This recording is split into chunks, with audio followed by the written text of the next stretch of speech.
वंदे मातरम साथियों, तुम मुझे खून दो, मैं तुम्हें आजादी दूंगा। इन शब्दों को सुनते ही आजादी के महानायक वीर सुभाष चंद्र बोस का नाम हम सबके जुबान पर आ जाता है। उस राष्ट्रवादी क्रांतिकारी को हम सब और पूरा विश्व नेताजी के नाम से भी पुकारता है। 22 जनवरी 1897 में जन्मे सुभाष चंद्र बोस शुरू से ही पढ़ाई में अव्वल थे। इसीलिए स्कूलिंग पूरी होते ही कोलकाता के प्रेसिडेंसी कॉलेज में उनका एडमिशन हुआ।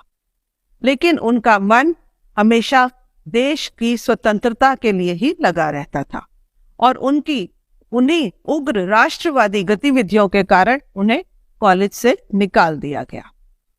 परंतु चूंकि वे पढ़ाई में अच्छे थे, इंग्लैंड के कैम्ब्रिज कॉलेज से उन्होंने इंजीनियरिंग की डिग्री हासिल की और वहीं पर सिविल सर्विसेज का एग्जाम क्वालिफाई करके 4th रैंक भी पाया। वे चाहते तो आराम से अपना सारा जीवन उस शाही नौकरी में निकाल सकते थे, लेकिन उनके मन में अपने देश को आजाद कराने के लिए जो विचार थे, उनको लेकर वे भारत वापस आ गए उस नौकरी को ठुकराकर।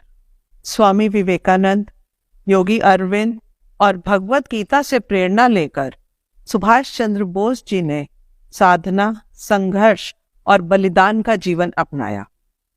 उनके जीवन की बहुत सारी ऐसी आश्चर्यजनक घटनाएं हैं जिन्हें देखकर यह लगता है कि यदि कोई व्यक्ति ठान ले कि उसने सही लक्ष्य चुन लिया है और उसे उसी पर चलना है, तो बहुत सी विपरीत परिस्थितियां उसे धीमा तो कर सकती हैं, लेकिन अपने लक्ष्य की प्राप्ति तक पहुंचने के लिए उसे रोक नहीं सकती।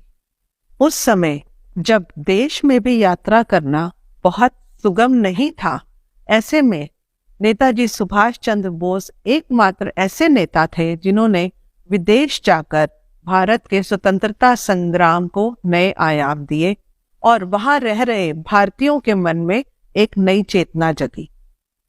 हम सब जानते हैं कि उन्होंने INA यानी इंडियन नेशनल आर्मी या आजाद हिंद फौज का गठन भी किया। पर आपको ये सुनकर हैरानगी होगी कि भारत जो ब्रिटिश शासित देश था, उसमें ही एक पैरेलल आजाद हिंद सरकार का भी नेताजी ने गठन किया, जिसका अपना एक मंत्रिमंडल था। यही नहीं, बहुत सारे ऐसे देश जैसे Germany, Japan, Italy, Philippines, Korea और चीन जो ताकतवर देश थे, उन्होंने आजाद हिंद सरकार को मान्यता भी दी। और साथ ही जर्मनी में आजाद हिंद रेडियो स्टेशन की भी स्थापना की गई, जहां से नेताजी अपना भाषण लाखों देशवासियों तक पहुंचाते थे। 1944 में बर्मा पहुंचकर नेताजी ने अपनी ताकत और फौज को नए आयाम दिए। उनका सबसे प्रचलित नारा, तुम मुझे खून दो, मैं तुम्हें आजादी दूंगा, उसने पूरे विश्व में लोगों में ये जोश भर दिया कि जो भारतीय अपने स्वतंत्रता के संग्राम में सम्मिलित होना चाहते थे, उन्होंने दूर दूर से अपने आप को इस विषय के लिए आगे बढ़ाया। और आज भी यदि कहीं देश की गौरव गाथा या देशभक्ति की कोई बात आती है या फिर सेना में अभिवादन की बात आती है, तो सबके मुंह से निकलता है जय हिंद। और आप जानते हैं, ये जय हिंद का नारा भी नेताजी सुभाष चंद्र बोस ने ही दिया था।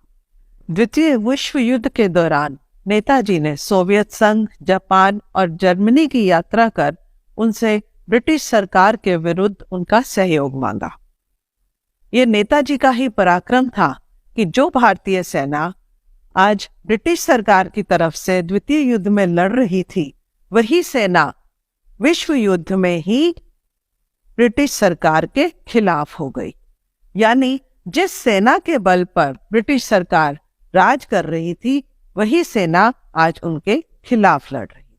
नेताजी का मानना था कि जो अपनी ताकत पर भरोसा रखते हैं, वही आगे बढ़ते हैं, और यदि किन्हीं परिस्थितियों में झुकना भी पड़े तो वीरों की तरह झुको।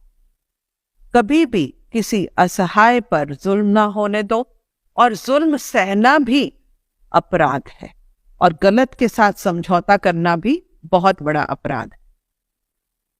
अपने संकल्पों को सिद्धि तक ले जाने के लिए उनमें एक अद्वितीय क्षमता थी। इसी कारण उनके जन्मदिन को हम पराक्रम दिवस के रूप में मनाते हैं। उसी जन्म दिवस पर हम नेताजी को बहुत बहुत श्रद्धांजलि देते हैं और नमन करते हैं। जय हिंद, जय भारत।